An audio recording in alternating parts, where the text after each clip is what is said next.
of a higher caliber, it also means that you have options.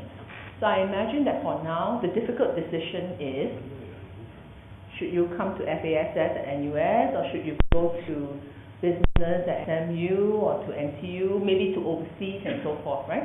That's why we are having the open house, so that you can get information, because the most important thing is, I think, to be informed about what exactly you're signing up for in the next 3 to 4 years, right?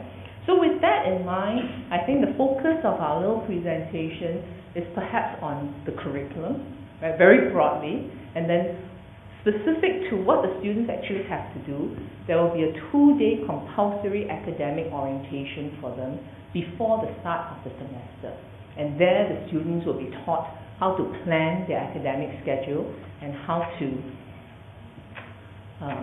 secure modules. So in FASS, it's a very free curriculum, which scares a lot of people, because when you come to art, it's not clear what exactly you should be doing, right? Instead, we tell students, you just have to know what we offer, and you have to know what your interests are. And then with those 2 parameters, then you start to tailor your own degree. So cool. I should also have a ringtone like that. Okay. Maybe you tell me what that is, okay? Mine is so boring, okay? Mine is the kind where it rings that several people look because they also think whether it's theirs or not. So I think the beauty of an arts education in FASS at NUS really is about choice, right? We have a very free curriculum, as you know, very different from the other 2 universities that also offer social science and humanities courses. We do not admit students into a major. You have to gain admissions to the Faculty of Arts, and then you decide what you want to do, right? So let me elaborate on some of these parameters. Strange, and this is the second time I'm doing this talk today, and they give me a new set of slides. Are they playing with me? Okay, so these are what, essentially, how we, based on the kinds of things that we put in an FASS education, these are the outcomes that we try to achieve. In FASS, of course, in an arts, liberal arts, broad-based kind of program, we aim to nurture independent learners. Because our principle is, we can't teach you, we're not that fixated on giving, content dissemination on things that are relevant now, because by the time the students graduate 4 years from now, and when they go into the workforce, the demands on them can be quite different already. So therefore, what is important for us then is to make sure that our students are always able to search for information and continue to learn as the landscape changes. That's most important for us. So you'll find that part of, in many of the modules, they're thematically based. So I'm a sociologist, for example, right? And one of the modules I teach is medical sociology. And my colleagues in psychology, they run something called health psychology. My colleagues in economics, they run health economics, right? The themes are very different. And in each of these modules, we do very similar things, 2 things. First is, we give students paradigms, very broad paradigms on how to engage in critical discourse as they move along. How do you investigate healthcare costs for an aging population, for example. And then the second thing is to teach them how to find information, right, to address the current research problem. And when the research problem shifts, they will use the same principles to guide themselves along the discourse. So consistently we repeat this throughout their curriculum at FASS. So at the end of that, and we focus a lot of course on writing. This is the Faculty of Arts. So while many of our modules are quantitatively inclined, particularly psychology, economics, parts of sociology and political science and geography as well, by and large, writing skills are very important. And this scares a lot of students, because students who feel that they are not. So we have 2 groups of students. Those with arts background who come in and are so worried that, we come into Faculty of Arts, and why is it that, you have to do statistics and research methods? So we say, it's essential, you can't run away from numbers, right? So it's better that you learn it with us than to struggle in the workplace. Then the other group of students who come to us are those who went through a predominantly science training. Then they come in and they get very concerned about writing. Again, the message is very clear. You have to write. There's no two ways about it when you go out to work in the real world. So therefore, it's better to learn it here than to have to struggle with it later. We focus a lot on communication because we feel that most of the time our students, when they go out to work, we track them 5 to 10 years from now, many of them are in positions of influence. So this means that we have to equip them with the ability to translate everything that they know up here, because they're very bright, to a point where they can influence decisions, right? So in many of our classes, we also spend a lot of time on communication, even more so now. So as you know, we have a very big faculty. And one of the difficulties is that when you're in a big faculty, you tend to be lost sometimes, especially when you're in a class. Like this is a typical classroom for level 1, right? So all our level 1 classes, I think most of them are in this LT, and this seats 450. So that means the student will be in 1 out of 450, right? How do we then give them the kind of space that they need so that they don't feel lost? 2 ways. First way, within the FASS, within the large modules itself, like a class, introduction, let's say, to sociology is held here, students will also have to attend, they belong to smaller discussion groups. So the discussion groups meet once every fortnight, and the discussion groups, we usually try to pack it at about 18 to 20 students. So they get their small group identity in that way for the first year. In addition to that, we also have 2 specially designed types of courses for first year students. The first is called freshman seminars. So these are classes that will only enroll 15 students. Okay, so for example, I ran one this past semester for first year students, and we pick our own pet themes, right? So mine is called Social Construction of Romantic Love. Students love it, right? So they sign up for the class, 15 maximum, 1 of me, 13 weeks. Every week we meet 3 hours, and in that 3 hours, we do nothing but talk about love in an academic manner. So they learn how to do research, they learn how to write a proposal, they learn how to speak and argue. In addition to freshman seminars, we also have writing modules, writing clinics, right? So these are also themed according to whatever appeals to students, and again, 15 maximum, and they will sit in this class and learn how to write persuasively in an academic manner to push forth an argument. So we try to have communities within the larger setting so that the students don't get lost.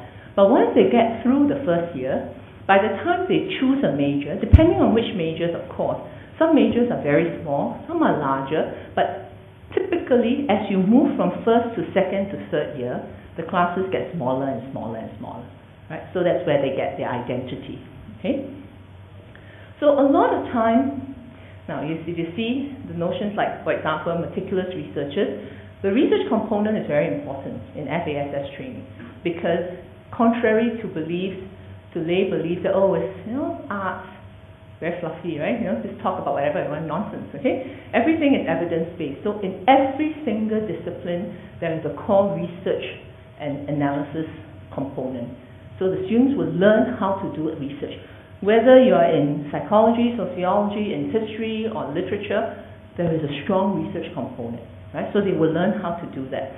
And the independent workers, brilliant time managers, that comes in how we embed the curriculum. As I mentioned earlier, we don't have a fixed curriculum. So for students to succeed, they have to learn very quickly from day one that they have to plan ahead. This is very hard for a young 21-year-old or 19-year-old because they've gone through their whole education knowing exactly what to do, right? Because you go into JC, whatever, and your timetable is given to you. You don't have to think about what you want to, which module you're going to choose and so forth. But in arts, it's very different. every student is given the facilities to plan their own unique curriculum. So you could have two art students taking completely different paths, because we don't have very strict compulsory modules, right? In general, students come, decide on several things. First, they decide on a major. Then they decide on the shape of the curriculum, whether they want to do a single major, a double major, a major minor, double degree, and so on. Once they've decided on a major, within most of the majors, again, the element of choice. In addition to the compulsory modules, they will usually have at least, I would say, 5 to 10 modules where they can choose. Right? So that again, they have to make a decision. Right? Go A, B, C, or D, E, F. And after all that, then when it comes to third year, they choose again. Do they want to stay on for honors or not? So this is one of the common questions that parents have. Some other universities admit them into direct honors. How come NUS does not? Okay? Very simple. In principle, every student comes in with the potential of completing a 4-year program, right? They know that.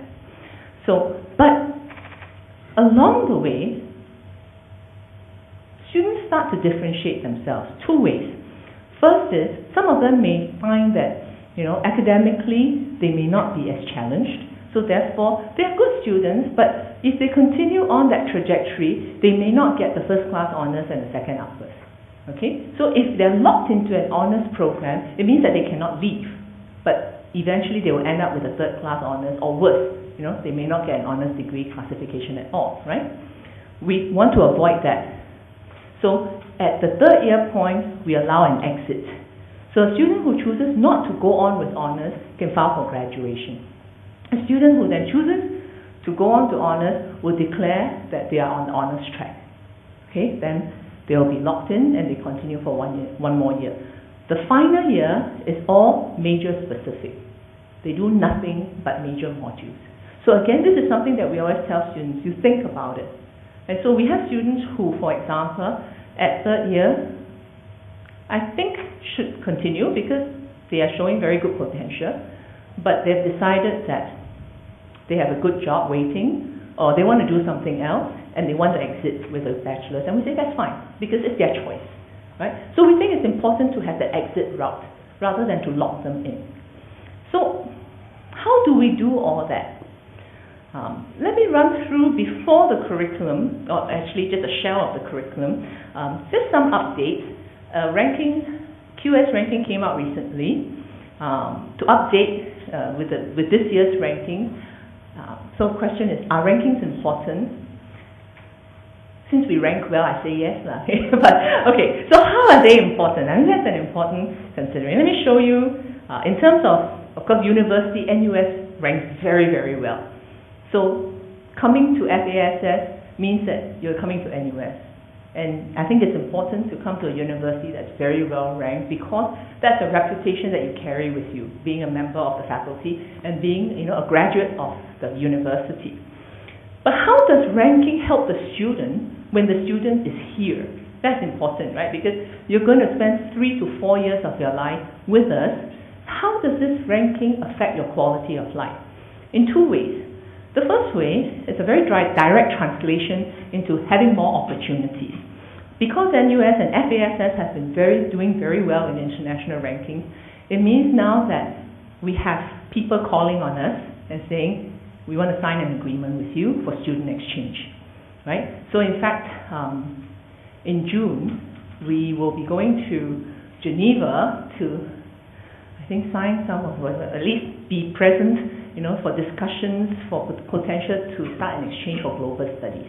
So that's good news. And then in September, we're going again to the United States to start work on a joint degree program on global studies. So these opportunities come along because now the top universities worldwide are looking to NUS as a partner because we are ranked well. So, and that benefits our students directly because now more and more exchange opportunities surface. Because when you sign one agreement, you don't get that many places. So you have to sign many agreements, right? So that students have a choice whether they want to go to North America, Asia, Australia, Europe, and so forth. The good reputation also benefits students in a second way, and that is who we are able to attract as teaching staff to the university. NUS is very particular about good teachers.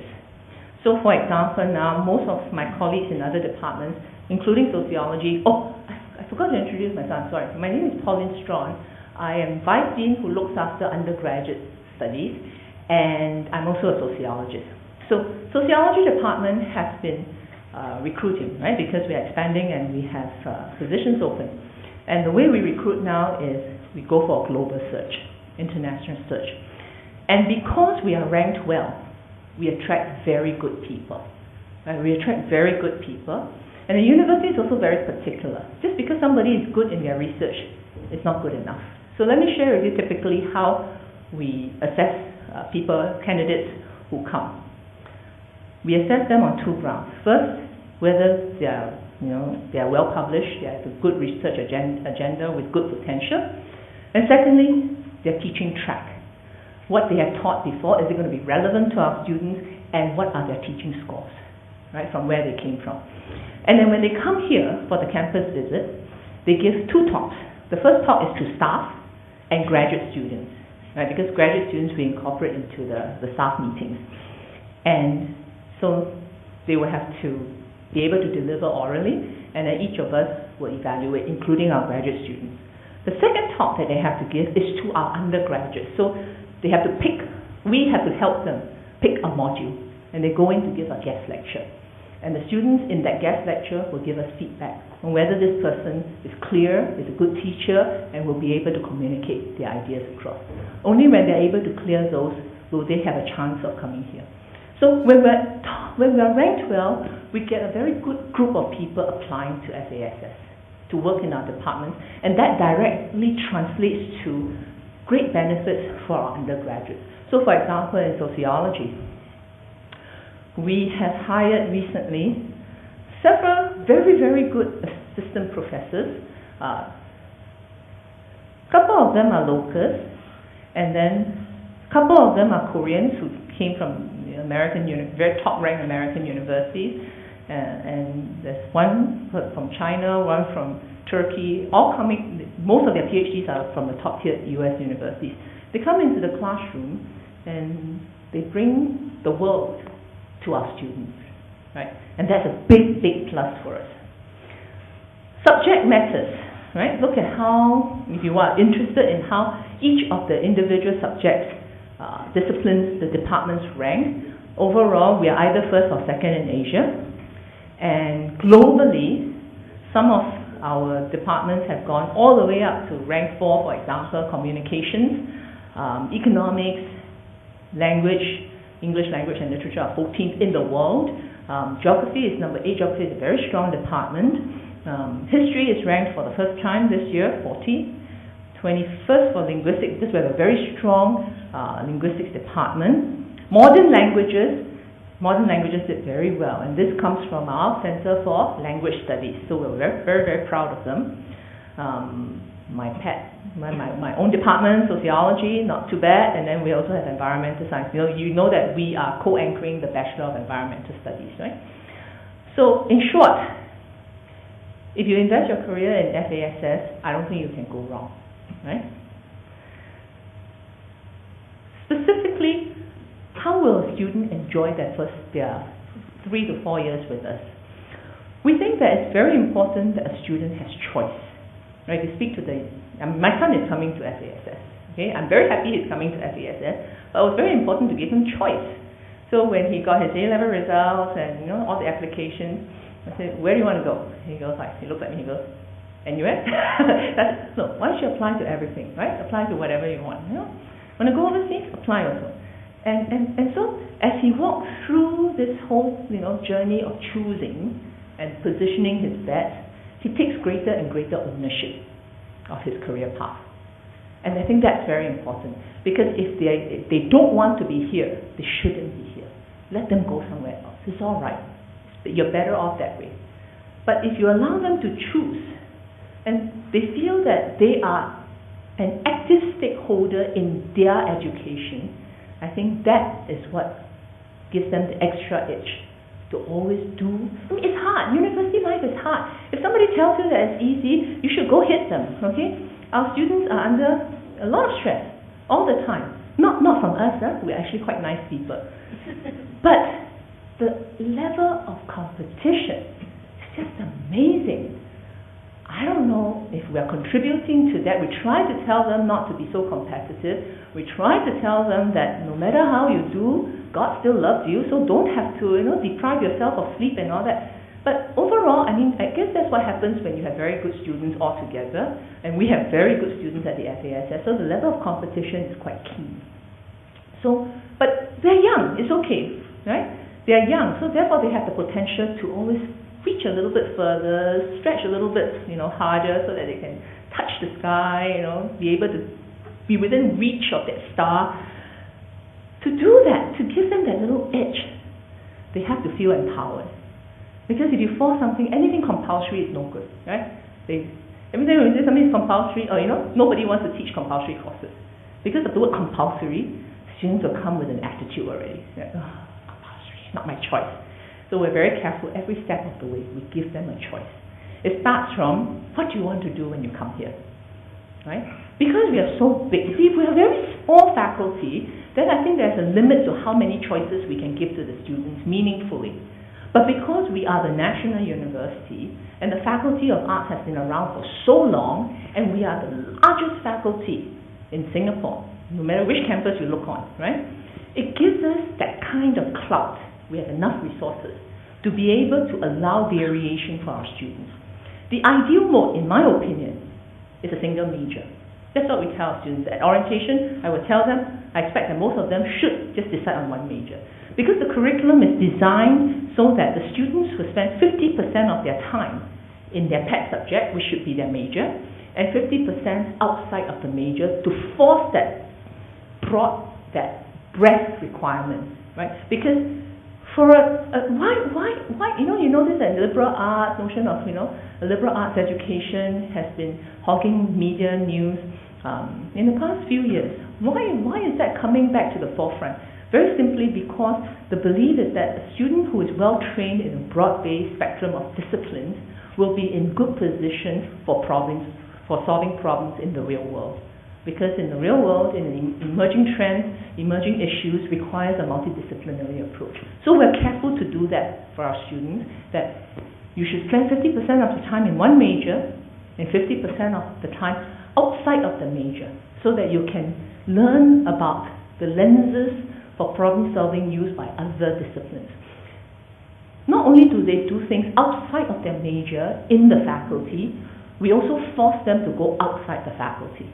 So every art student has to take modules with business, science, engineering, architecture, even medicine, their choice, right? We let them choose, but they have to go outside of the faculty for one semester. One semester's worth, which is 5 modules. Okay? So that's the ideal world, right? We say 50% in your major, the other 50%, just go, right? Go and have fun and take whatever modules you want and get a sense of how other people, are taught to think. But you know how students are, they get scared, right? They say, so there's no structure, like rojak like that, we can't take it. So we say, okay, what will help? Can we minor? So we said, all right, fine. So we started allowing minors, right? So they can either minor in another discipline. So in other words, they'll say major in sociology, minor in geography, right? Or better still, they should major in sociology and do a multidisciplinary minor. So a minor that studies a theme, let's say environment, but from different disciplinary perspectives. Or for the more adventurous one, do a major in economics and a minor in mathematics over in science. That's ideal for us to force the student out of the faculty, right? So that they get a more broad-based kind of discipline, training. Then the students will say, no, I want to do a double major. You see, this notion of double major is a very strange thing. It's being sold on advertisements from other universities as a good thing. There are many majors, right? But you see, in other universities, many of them good North American universities, the major is a very small major. A major is just like a handful of modules, right? And so in those kinds of framework, then you can have many different majors. In a major in FASS is depth training. You have to fulfill 15 modules in 3 years, half of the time. And then if you continue in your honors, the entire 4th year is in your major. So when we say major, it's very different from a liberal arts college major, for example, right? But we believe that going in depth in one area is beneficial to the students. And yet our students say, no, I want to do a double major. So we say, okay lah, all right. So for those who want to do a double major, we will allow it. And so many of the students come in, you should see their records, because all this declaration is online. There's no quota, as long as you can demonstrate that you're able to do it, you just go online and declare it. So when I look at the records of my first year students, oh, you should see the things they declare. Like if we allow them to do all that, they would never leave us. Okay? They want a major, 2 majors, 1 minor, 3 majors, and so forth. Right? So we said, it's okay, plan, dream big. All right? At least you have some idea of, these are your interests, and you're prepared. You're going to plan ahead this week. And the beauty of our system is they can go in and change it anytime. All right? But we always counsel them. If you keep changing your major, by a certain time you will run out of time. You can't complete the major.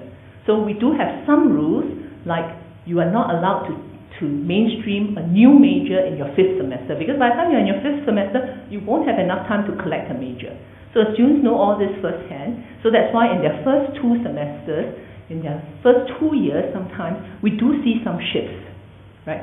But most of them, I think by the time they have completed their first semester, they would settle down very nicely into one major. Now for the more ambitious ones, of course, they'll say, no, double major is not enough. We want to do a double degree, right? And we've got a lot of those. So some of your children have already applied for the double degrees, the structured double degrees. And if they have not applied, it's okay. Come in first, and if you feel that they have the tenacity to stretch themselves and they are able to do well, then they can always come for a second round application. And we also have joint degrees with foreign universities. This one I'll talk a little bit more about later. So let's come back to the choice. We're a huge faculty. For that reason, we crammed you up in AS7 because there's not enough space, right? Because the faculty is a huge faculty, and we are probably the largest faculty on the island, right? We have 17 departments. We have lots of staff. And each semester, FASS offers the most modules, 250 on average. That's a lot of modules. So I'm in charge of exams.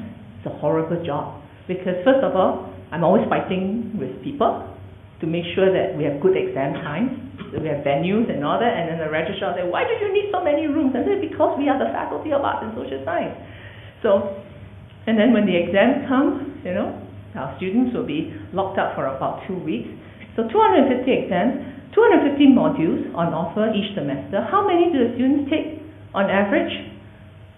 5. So choice is a big problem, right? So usually, and again, they declare the subject online. Now, we give them a bandwidth. We say, given that students have different needs, different capabilities and so forth, we allow between 4 to 6. So students who want to slow down may want to take 4. Students who want to speed up may take 6. And nobody needs, they don't need permission from anyone. But once they want to do more than 6, they have to see me first, because I have to make sure they don't overload for their own well-being. And once they do less than 4, they also have to see me, because I have to understand what's the hold-up, is there something wrong, or what are your plans? You have to try to graduate eventually, So we do that, but then we also give them that space to maneuver, because then they can actually plan and they can grow because they're engaging themselves all the time, right? We have very, very good links with all the other faculties on campus. For that reason, we have all the double degrees, that you've seen, and our students are also always hopping over to, our sister faculties for modules. Many of our modules are compulsory modules for students from other faculties. So that's good, because it means that in a typical classroom, especially in first year and second year, in a typical classroom at the level 1000 and level 2000 level, you have 3 groups of students learning together, art students. And of course, within the art students group, they're also different. So if, for example, I just ran a module called Medical Sociology. And it is an elective module for sociology, it's a compulsory module for nursing, and it's an elective for all other students. So in the classroom, I had the sociology students who were a little bit atas because they said, oh, we are the sociology students, and this is a sociology course. We sort of know more than others, right? And then we have the nursing students, half the hall were nursing students, and they were also scared. Because, in nursing we don't have to talk so much, and all these artsy-fartsy people, very hard to understand what they're saying. Okay, and then we have the art students who are not from sociology. So in the first lecture, they all segregate themselves because they already have identities, right? Oh, I'm a history major, those are sociology majors. But once we bring them into the classroom, and we have tutorials, right? So within the tutorial, they will have to work in groups. And it benefits them tremendously to know that if I have a research problem, all right, I would attack it this way because of my training in sociology. And then you hear that, oh, the nursing students have a more practice approach, and therefore they would talk about something quite different that you have never imagined, and the historian will have something to add. And I think that kind of classroom makes it a very positive learning environment. And of course, in every classroom we will have foreign students. Don't get excited. We don't admit foreign students, that many of them, because we have a very small quota for foreign students who are admitted as full-time students here. But we have a lot of foreign students who are on exchange programs. That's why when you walk into the Faculty of Art, every other person is a blonde-haired person. Because we've created all these exchange opportunities. This is how it works. Students pay fees to NUS, our students, and then they will go over to, let's say, UCLA. And then UCLA will send one for one, right? So every semester we will have a whole bunch of students who are on exchange. And they are great students because then they come back, they bring what they've learned from their home faculty and their different cultural perspectives. And it's always a win-win for our students in that case. Big faculty looks a little bit messy when you see all the listings, but we're actually quite organized. Every arts faculty must have a good arts division, right? So the traditional humanities division is very strong here. The largest division is the division of social sciences because that's where all the new disciplines are, and some of the more popular disciplines are in that division. But personally, I think the most important division is the division of Asian studies. Because Asian studies, we have very strong Asian studies division. Okay, and then we have multidisciplinary programs. Let me talk about that later. I want to focus on Asian studies. We have an edge in Singapore at NUS because we are right in the center of Asia. And that's why we are so popular. That's why, our foreign partners want to send their students here. In fact, we have a very strong partnership with an American university, where specifically, top US university, where specifically their donors said that the money goes only to sponsor students to study in Asia for a study abroad program, because the donor believes that for their students to succeed, they must have an eye on Asia, right? So given that we know that we're popular because we are, in Asia, then we also believe that our students should know more about Asia, and your kids are, if your kids are typical kids, they tend not to know too much about Asia, because if you grow up in Singapore, you don't need to know too much about Singapore, right? You're here all the time, so boring. So they're always westward looking towards pop culture in Korea, Japan, and all that, knowing very little about our neighbors just across the aisle. So we try to change that mindset. Why? Because we know that whoever is skilled and trained and has a tenacity to appreciate Asia, culture, religion, politics, governance, will have an advantage in the next 5 to 10 years, because Asia is blooming, right? So we want our students to be in that position to appreciate this growth. So in this division, 6 majors that they can choose from. Humanities, 5 majors, right?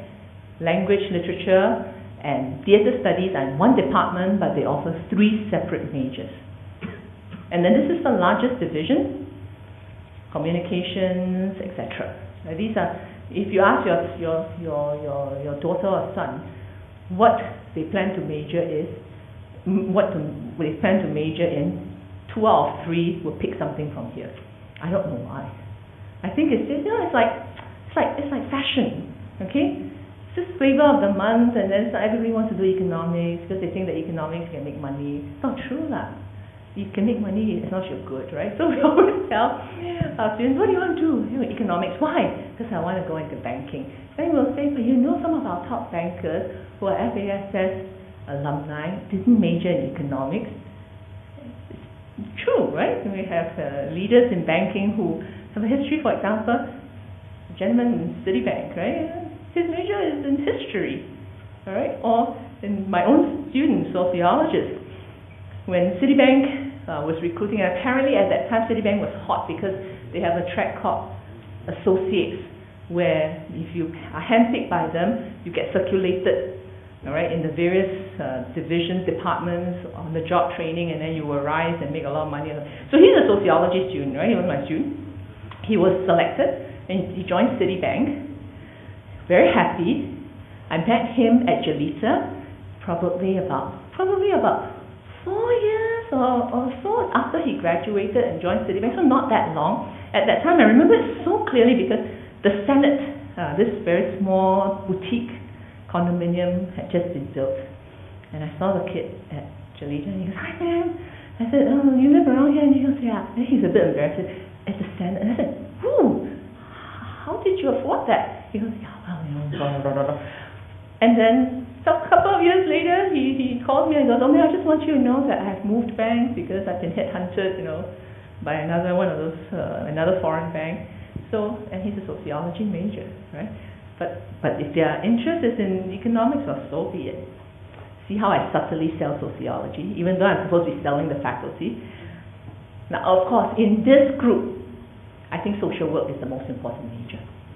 So if your child has the calling, please encourage them, because we have a lot of scholarships for social work majors, right? So, because social work is perhaps the most important discipline now for us. I mean, if you look at the landscape ahead, social workers are much needed everywhere. Okay, let's talk about multidisciplinary programs. Remember I told you that 50% of the time we want our students to go outside of their major so that they have a taste of different disciplines.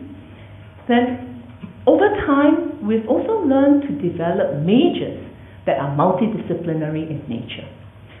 So one that has been around for a long time, way back when I first started at NUS, is European Studies. So it continues to have a niche, support group among the students who are very Eurocentric, very interested in Europe. But we've just launched a new one called Global Studies. Now this is something that I've worked on for the past 2 years. Global Studies encapsulates, I think, the strength of the faculty, pulls together the multidisciplinary lenses through which students will learn to engage in as they look at global discourses. So this is a major that I think many of our kids, the new students, have engaged, have expressed interest in, and these programs are housed under the Office of Programs at the FASS. Okay? Both these programs have very strong language components, because for multidisciplinary, especially when there's area studies and global studies, language, a third language is a must, so it's embedded in the requirements. So they take their language requirements from the language center. This is the language center. For modern languages, they are ranked very well in the world, right? So right now they have, I believe it's 12 languages. The most popular one is, do you know? Korean. Not because they're interested in the North-South dispute, but because of pop culture. So everybody is interested in psych, don't know what the boy bands, 2 a.m., 2 p.m., 3 a.m., 3 p.m. I was so happy when we offered Korean, because I had these wild dreams that during my lunch I can go and join the classes. I like Korean drama, right? Free lessons. I couldn't even get in because the students packed the class. It's very, very popular. But we don't do language tourism, meaning the language center does not like it when students just come and take 1101, first module, just so that they can go on holiday. They are very serious language center. For every language, they take the students from level 1 all the way to levels 5 or 6. Because the aim of the Language Center is to equip the students with sufficient proficiency so that they can function in the host country, either doing research or engage in their career. Now, remember some students wanted to do a minor, so these are some of the minors we have. I won't talk about disciplinary minors because they're just disciplinary minors, right? A smaller part of the major. But we have what we call multidisciplinary minors. So a talk is going on right now concurrently where, my colleagues are showcasing to students the beauties of multidisciplinary minors. So for example, the newest one that we launched this year is Health and Social Science. Just after Geosciences, you can see Health and Social Science minor.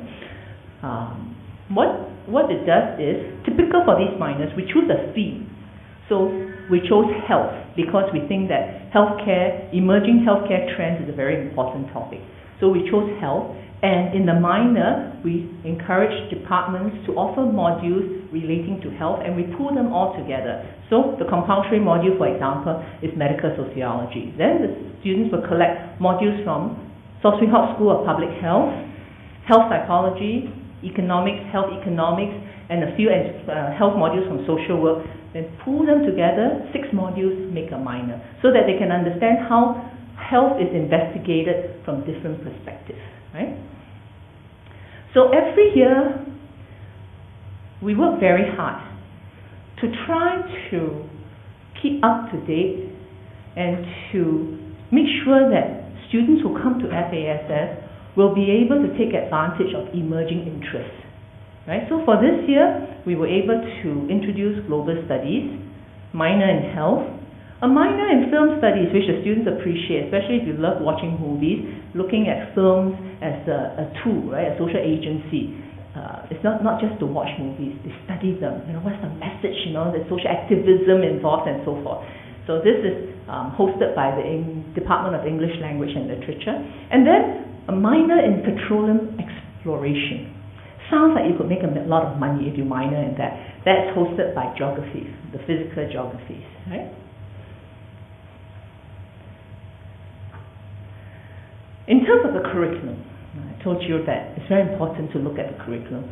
In fact, that's the first ranking of the university and reputation is one. Just as important is the curriculum, right? Because the curriculum is the contract that we have with your child when they come. We promise that we will nurture them and grow them in these aspects. So for us, we've decided a long time ago that for a faculty, for a degree in arts and social science to remain relevant in the new economy, it must have two elements. There must be breadth and there must also be depth. Because without the depth, the students feel like a little bit of everything, then where are we, right? So we want them to have that broad-based training, but at the same time to be able to hold on to a core, something that they are interested in. So the depth part will be the major. So this major is very important because you spend 50% of your time in your major. So for that reason, we don't admit students to the major. Why? Because it doesn't make sense. We offer 19 or 20 majors now. How can a student decide before they even enter FASS what to major in? That makes sense, right? We need to give them a chance to sample some of the modules before they make a decision on their major. Because it's so important, because they're going to spend 50% of their time studying within their discipline. See, when I was a student in arts, are there any of you who graduated from arts, parents? Okay, see? When I graduated, let me date myself here, 1980s. We came to arts, 1980s around there? Okay, yeah, our biological clock about the same, right? Okay. I mean, of course, back then, there was no other option, so you don't quarrel about it. You get admitted to arts, and then you get to choose 3 subjects from year 1, right? How did we collect those 3 subjects? Line up everywhere, okay? So it's like, first I had to queue up in political science, I had to queue up in sociology, had some aptitude test, and I did a lot of queuing up everywhere in order to get the stamp, right? I remember I queued up outside political science, because it sounds exciting. So I was going to do sociology, statistics, because I was a science student, and I was going to do political science. And when I got in there, they had this interview, and they asked me this silly question, which I felt was very silly at the time. Why do you want to do political science? And I'm like, I don't know. So they have to give an answer, otherwise they won't put a stamp, right? So I said, because I envisioned to be the Prime Minister of Singapore. And then the whole room kept quiet because there were 4 stations. And then the interviewer, who turned out to be my first year lecturer, said, "You do know that the current Prime Minister is a lawyer, right?" And I said, "Yeah." And she goes, "Well, okay, for effort. Okay, you can major in political science." But I had friends who ended up with 3 subjects that they were not interested in at all. And they hated university life, right? So from that 3 subjects, we have to choose 2 majors. Because the majors are not the majors that your children will go through, okay? Our major, in our time, though we call it major, is only half of their major. Alright, it's only half.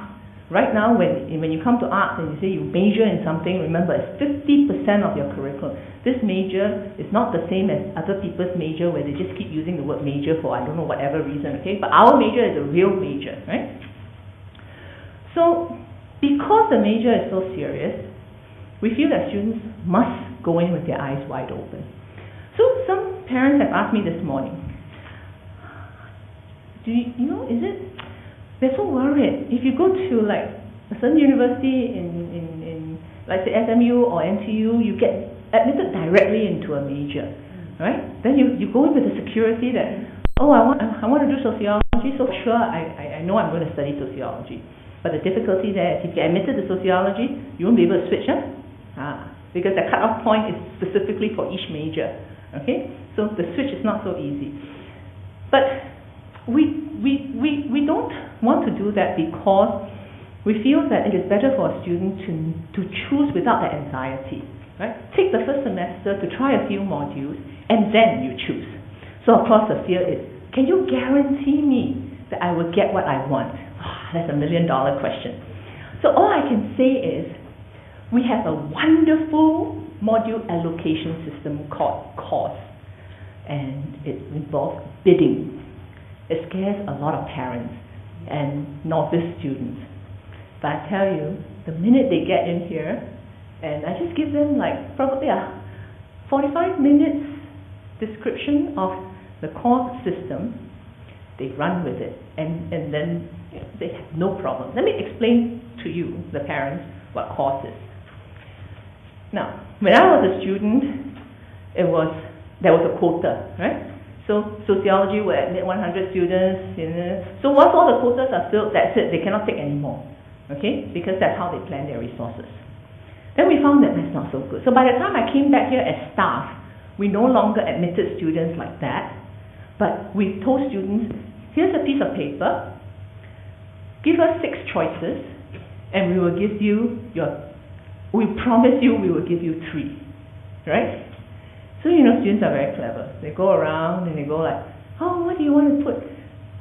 And then they'll say, I'll put, let's say, literature. And then somebody will say, so stupid, even if you don't put literature, they'll put you in literature because that's not so popular. You should put economics. So you can imagine, right, that everybody talks like that and they go, oh yeah, so stupid if I don't put the popular ones, choke first and don't want them let go, and because all those others are empty. And so we ended up with no margin to allocate students. Because you certainly cannot train 1,000 students in economics. But the truth is, not all of them want to do economics.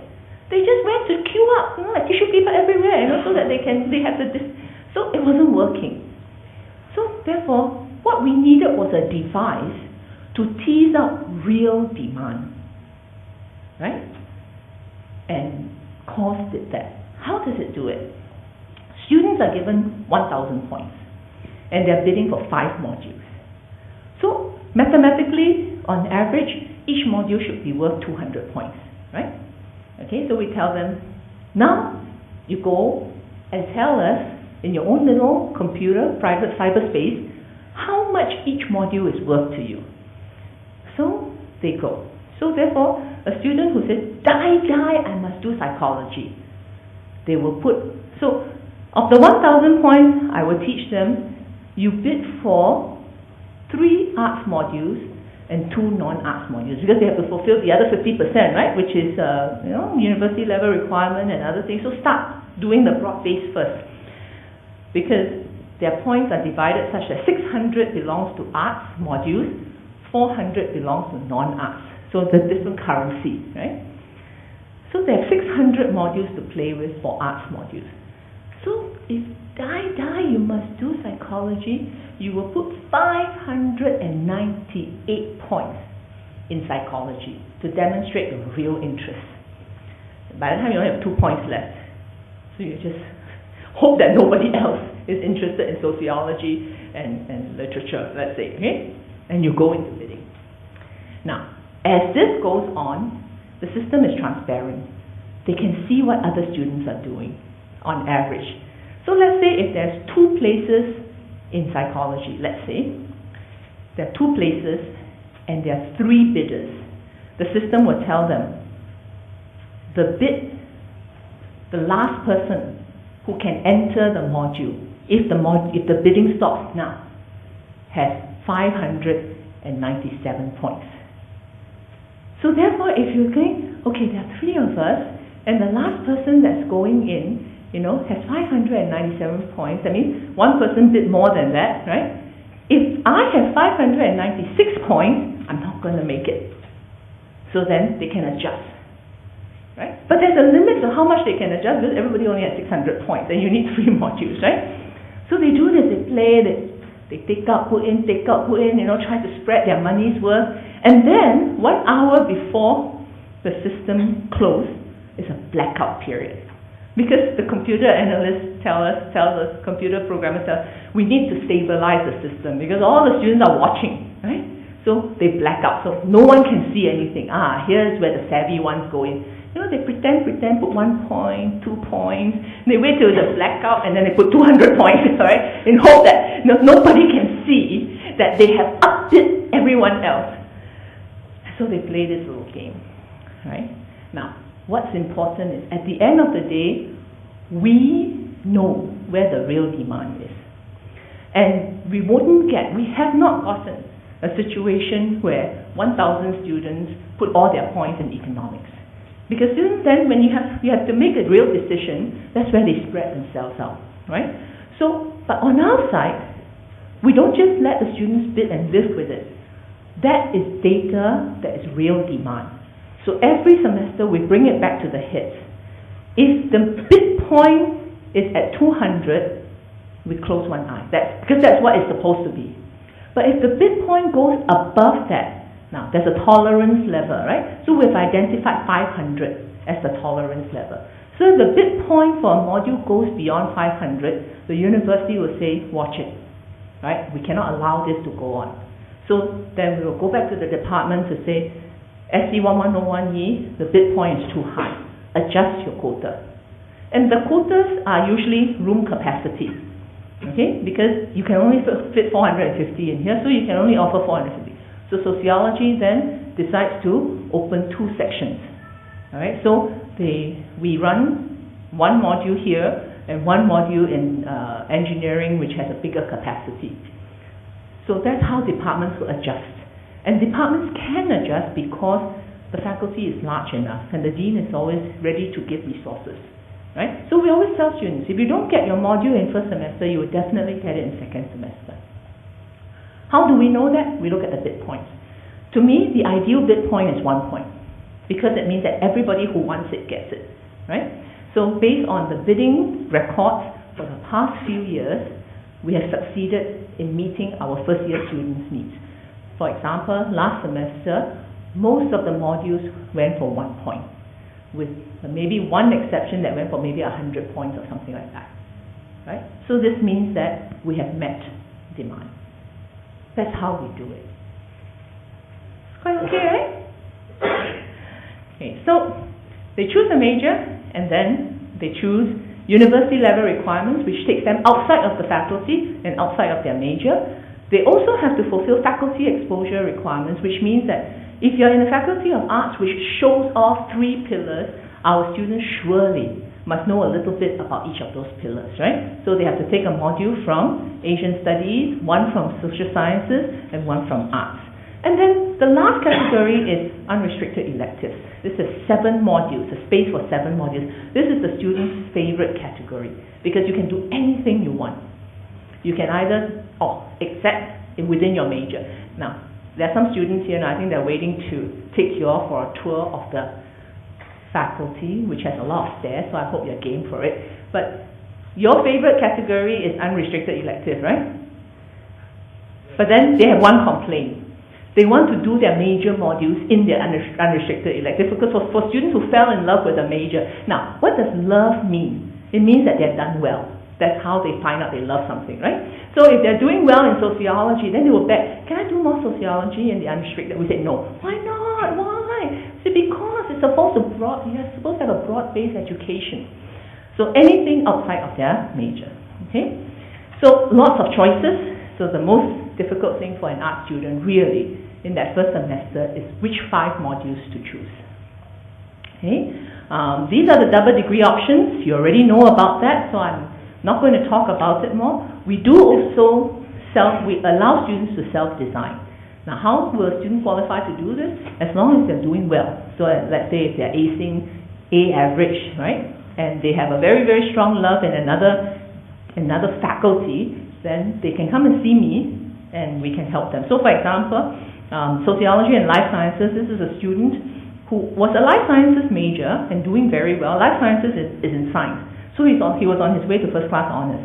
But he took some sociology modules and decided that sociology and life sciences has a cognitive link because he was very interested in environment, right? So we looked at his case and we said, that's fine, okay? So we admitted him and he did a second degree in social sciences. He ended up, Matthias graduated with a first class honors in life sciences and in sociology. So subsequently then I said, okay, where are you going to work? In environment? So he tried and he became an urban planner. He was very happy about that, URA. Worked there for a couple of years, I think 1 or 2 years, and recently he told me that he is moving to MOE to work in higher education, the segment on the division on higher education, right? So he did it because he was so interested, but it's not easy, right? He had to overload every semester, and he had to work very hard. But I mean, if a student shows the tenacity to want to do a little bit more, we can always support them. Now, these JDPs are,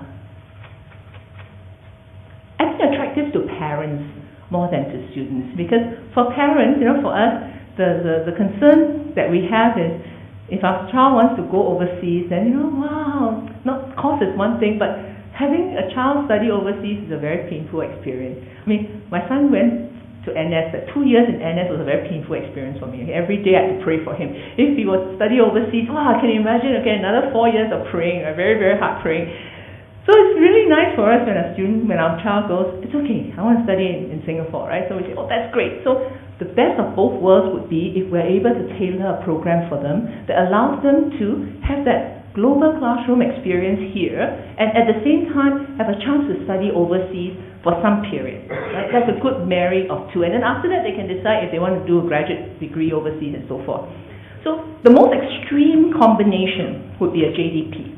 So for example, University of North Carolina at Chapel Hill, one of the top public universities in the US, partnered us, and if a student is interested in this, they major in one of those, right? I think we are they want us to add global studies to that, so that's why we're visiting them at the end of this year to work that out. So far we have mainstream economics, lit, job, history, political science in this.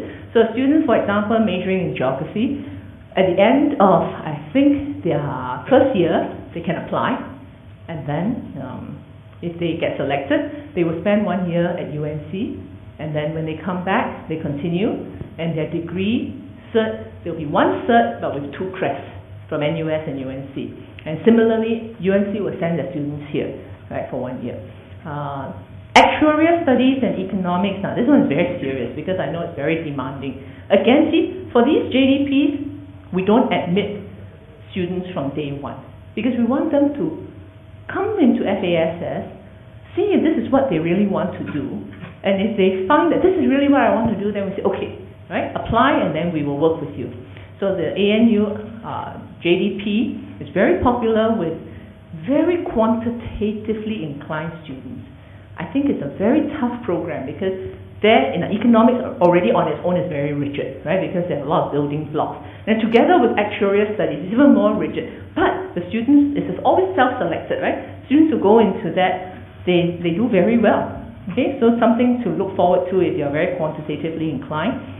If you are a USP student, there are other options as well. So you can do a JDP at ANU or at Waseda University. What if you don't want to do a JDP? Because JDP does, not all students, right, are that keen on doing a JDP. What other opportunities do we have for student exchanges? Regular student exchanges, for example, right? We encourage all students to apply, and they go for exchange usually for 1 semester, where you just pay NUS fees, and then you go over to our partners. Sometimes we send students out to the region or to specific locations for field studies, for immersion programs, and also we've started summer schools. These are our international partners. I always feel that this slide is so redundant because essentially the top universities are all our partners. Okay? So to create opportunities for students to go to one of these top-notch university campuses and study with them. So we have over 200 partners, which means a lot of opportunities, right? Now let's talk a little bit about the summer school. I believe if your child is still interested in this, we've decided that we would try to enroll them. We started a new summer school this year called Fast Track. I talked about how Asia is important and how we want to create opportunities for our students to go to the region, right, and to get familiar with the region. Now, they're very reluctant to go. Why? Because for their SEP overseas chance, they always choke to go far, far away, right? Everybody wants to go to the US, to Australia, to Europe, and nobody wants to go to the region because they figure that region, I can just take Jetstar, and go there. But it's not the same. You're going on a holiday and when you're going to study, right? So we decided, okay, that's the case, let's create opportunities for them during the May, June, July period. So we started Fast Track.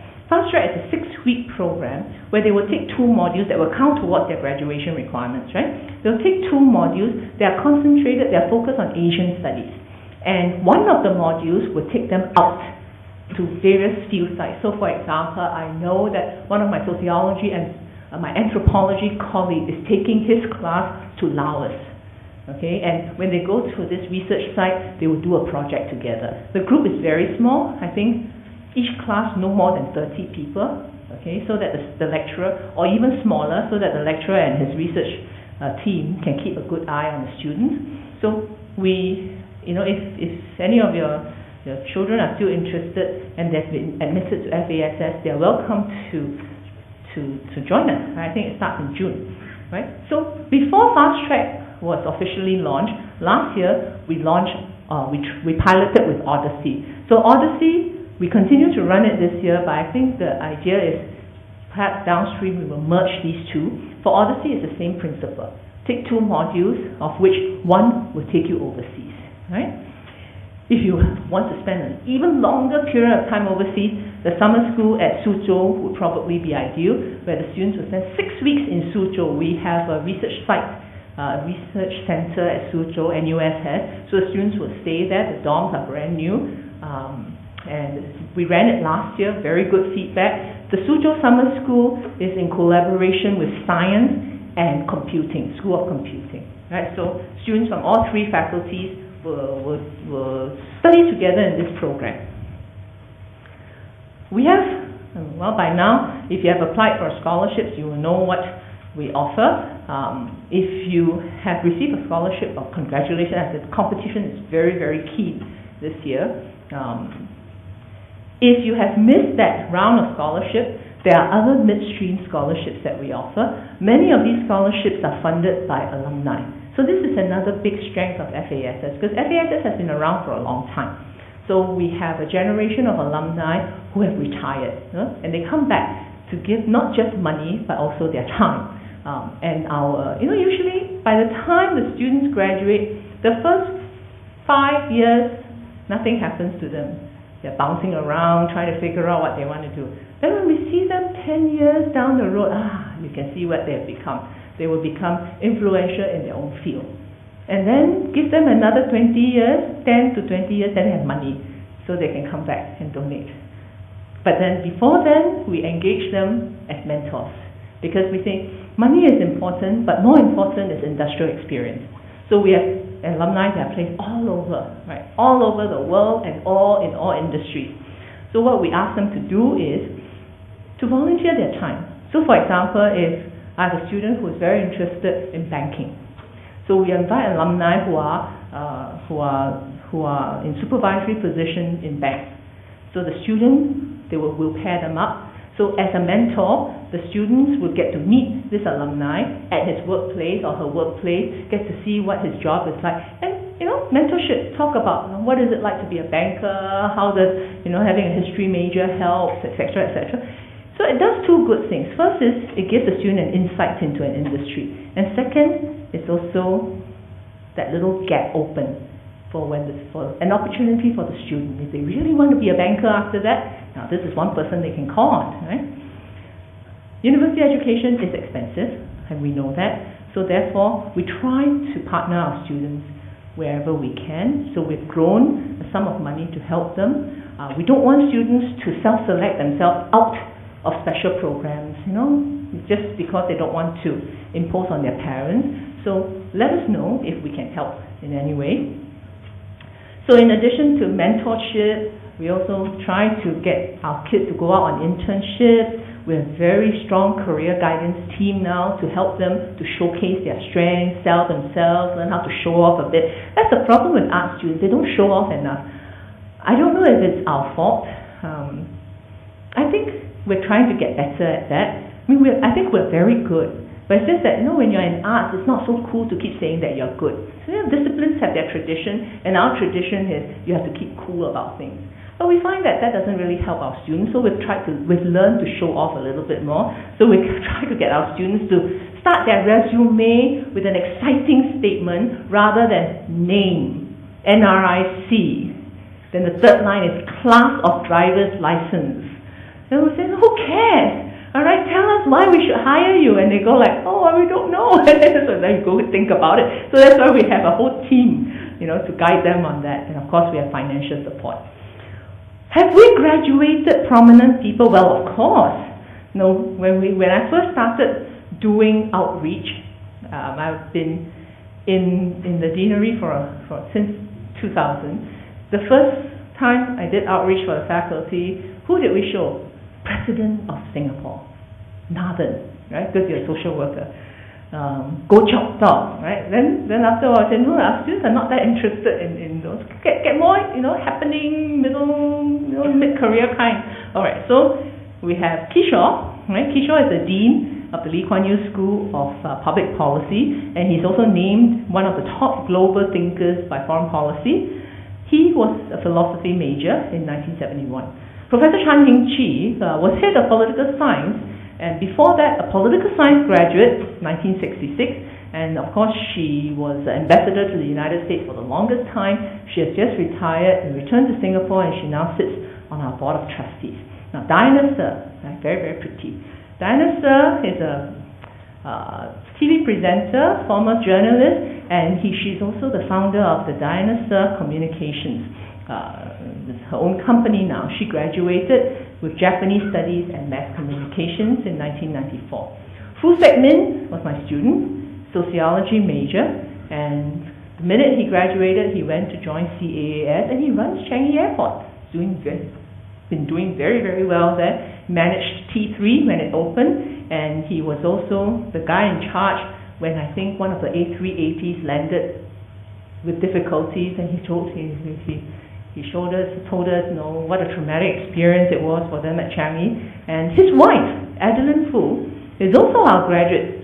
She did a major in political science, and she's the author of, Adrian Moore is, the children's series, all right, that is very popular in Singapore now. Janice Koh, the current NMP for the arts, she graduated with theatre studies, 1996. So if your child wants to go into theatre studies, let him go. It's okay. There's a career for them after that. Okay. Well, with theatre studies also graduated all those TCS stars. Did you know that? All of them can speak so good Mandarin. I could not imagine that they were our graduates, because our graduates don't speak very good Mandarin, I thought. But people like Jeanette Au, Elvin Ng, Tay Ping Hui, they're all ELL graduates. Amazing, isn't it? Now, if you're a geographer, you can run a museum, like Tan Boon Hui.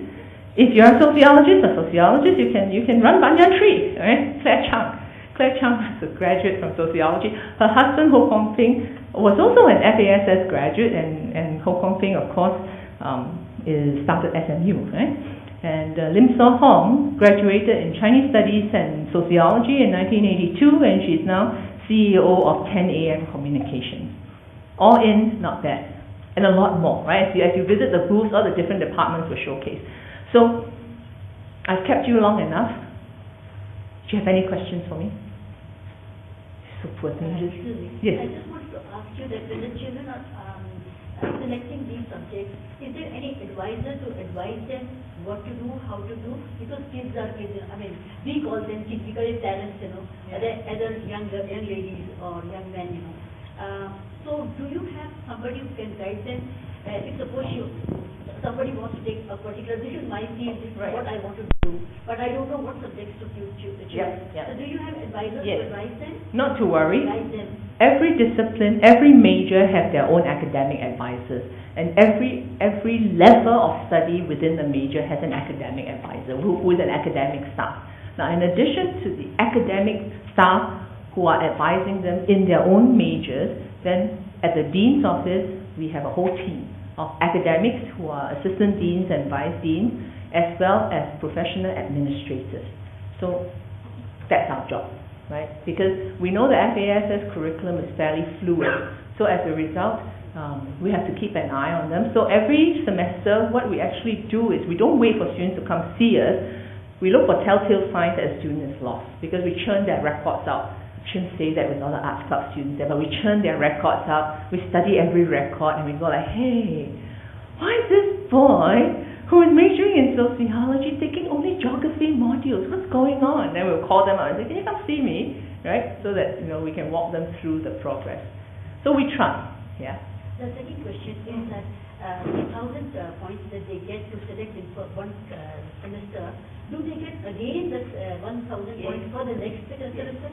Every semester. If they missed out, if they missed out on the first semester, they bidded high and they could not do that. Bankrupt. Yes. So how does it? Okay. Yes, students do get bankrupt. I'll tell you this joke one year at orientation, right? So I'm telling the students how to bid. So I illustrated tongue-in-cheek and gave the psychology example. I said, well, if everybody puts 597 points in psychology, then, okay, so it was, to address the question of, will you get the major that you want? The answer is actually, we've monitored the trends. We find that with 1,500 students, the interests are very diverse. So we have no problems meeting demand. But if you have a freak year where 1,000 kids want to do economics, now that might stun us a bit, okay? But I think we can still manage. Like in sociology, if 1,000 students want to do sociology, we can manage. Why? Because sociology got into trouble, right? With bid points too high. So now we offer 2 sections in SEM 1, 2 sections in SEM 2. And of course then, I forgot all about them. We continued running like that. And not last semester, but last year, semester 2, the 2 sections, 1 was empty. And the lecturers were complaining so much because they had to run to empty, half empty LTs, and they said, do we really need this? So we didn't, because we have very met demand, and by that time students have, because we have new majors all the time, right? So they spread themselves out. Now, so I made this mistake of illustrating, thinking that it was quite funny, that if I say, if all of you bid 597, then that will be the bid point. If you really want psychology, okay, you only have 600 points, so you have to bid 3 modules, so you should go 598, then you leave 2 points. Then I laugh, ha ha ha ha. And they did it. So that year, that semester, psychology went for 598 points, and I had all these bankrupt students all crying, going, I said, what happened? I don't know, we didn't think that it would go so high because they bid high, because you pay at the cutoff, is it? So therefore the idea is you just, like COE, they bid high, but then you pay, at the lowest point where the last person who walked in. So that was a very sad semester because half of the students didn't even want to major in psychology. Now, so what do you do if you're bankrupt? That's okay, because the next semester you get another 1,000 points. But of course, if you bid prudently, you roll over your points. So like the arts club kids who are wearing green right now, you're very rich, right? because you have lots of points, right? Yeah, so the seniors, these are the seniors. The juniors hate them because they go in to take one module to fulfill their unrestricted elective. They plonked in 1,000 points. And we look at the bit points and go, where do they get the money from? Oh yeah, they're seniors. So as you move along, what happens is the minute you launch a major, we also tell departments that when you have a student declared a major, you must look after them. So what happens is that departments will pre-allocate module, right? So they have an exercise called module preference exercise before the semester starts. So your module preference exercise is July, right? Okay, so in July, after the results are released already and they know what they're going to do next semester, they will get an email and they just tell their majors, right? I'm a sociology major, I'm going into third year next year, and I want to take 3101, 3102, 3103. Sociology receives this and they will pre-allocate. So once it's pre-allocated, it's just 1 point. So that's why the seniors are very rich, right? Because subsequently, they won't need so many points. So it just works itself out. So it's always a stress on the children to select these... Yes, that's right. Any other questions? Yes, sir. So far, based on the previous experience, what's the popular majors? Yeah. Maybe I shouldn't say, right? Because then we perpetuate this myth. But yes. Okay, maybe it will ask the students to tell you. Tell them what are your majors? Econ. What's the first, the most popular? I would think so, actually. What are your majors? Political science. Okay, yes. Econ. History. Econ also earlier. Yeah, econ. Okay, and what's your major? Social. All right. As you see, they do spread out. But he's right, the most popular is economics. Economics takes about, I think the students, last I checked, about 25% of art students are econs majors. But the econs department is also the largest. So they have, they've managed quite well. I think their first year course is also, they run several first year. See, the entry to major is the first year course, right? So they run 1101E, I think in a huge section, both SEM 1 and SEM 2. And then they run another level 1 module, is 1301, for non-art students. So that the other students from the rest of the university who want to do economics will not crowd the same class for our first year students, right? So even though it's, and then I think following economics would probably be psychology, sociology, communications, the social science modules, yeah.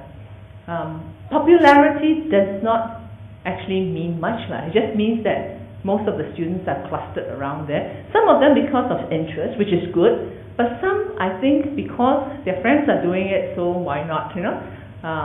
But that's all right. I think that, you know, whatever it is, as long as they're comfortable with their major. The Asian studies tend to be smaller, humanities tend to be smaller. So if you ask me, is small good? I say excellent, because it means that everybody is concentrated on you. Well, the econ students have to suffer being one of hundreds and hundreds and hundreds in the module. So we've also given feedback to economics to tell them that their students need to be loved and to have smaller classes, and the economics head has gamely agreed that he will do his best. So there's been some change, right? More classes, more. So this is the nature of the faculty. Because we're so big, there are things that develop, emerge, and so forth. And what we try to do is we run sessions with the students. Every one of us in the deanery will hold one session with the students. We call it Deanery Connect. So they just go online and sign up with us, right? And I think one group of my deanery officers work specifically with the arts club, and through them we try to receive, you know, put the ear on the ground to see where the students' needs are, and then we'll try to address them.